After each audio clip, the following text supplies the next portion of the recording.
नमस्कार, आपण पाहत आहात इंडियाचा आवाज न्यूज चॅनल. कोल्हापूर महानगरपालिकेचा महापौर ओबीसी प्रवर्गातूनच आरक्षण सोडत जाहीर करण्यात आली. संपूर्ण राज्याचे लक्ष लागून राहिलेल्या 29 महानगरपालिकांच्या महापौर पदासाठीची आरक्षण सोडत आज जाहीर करण्यात आली.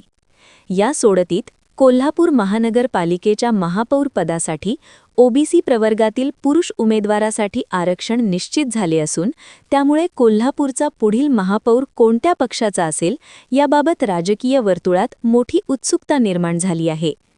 महापौर पदाचे आरक्षण ओबीसी पुरुष गटासाठी जाहीर झाल्यानंतर शहरातील राजकारण चांगलेच तापले आहे.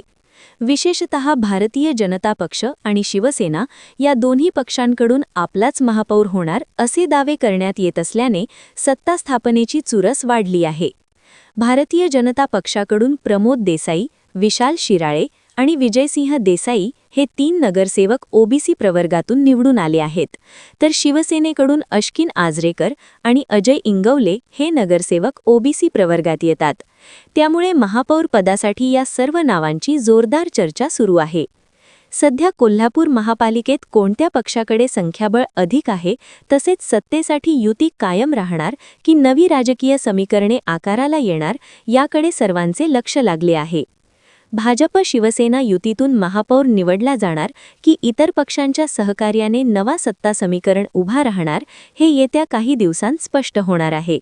दरम्यान आरक्षण जाहीर होताच इच्छुक उमेदवारांच्या हालचालींना वेग आला असून बैठका, संपर्क व रणनीती आखण्याचे सत्र सुरू झाले आहे.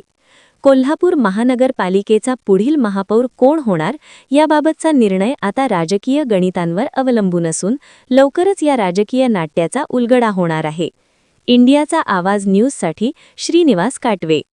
अशाच ताज्या आणि विश्वसनीय बातम्यांसाठी आपण पाहत रहा इंडियाचा आवाज न्यूज चॅनल. लाईक करा, सबस्क्राईब करा आणि शेअर करायला विसरू नका.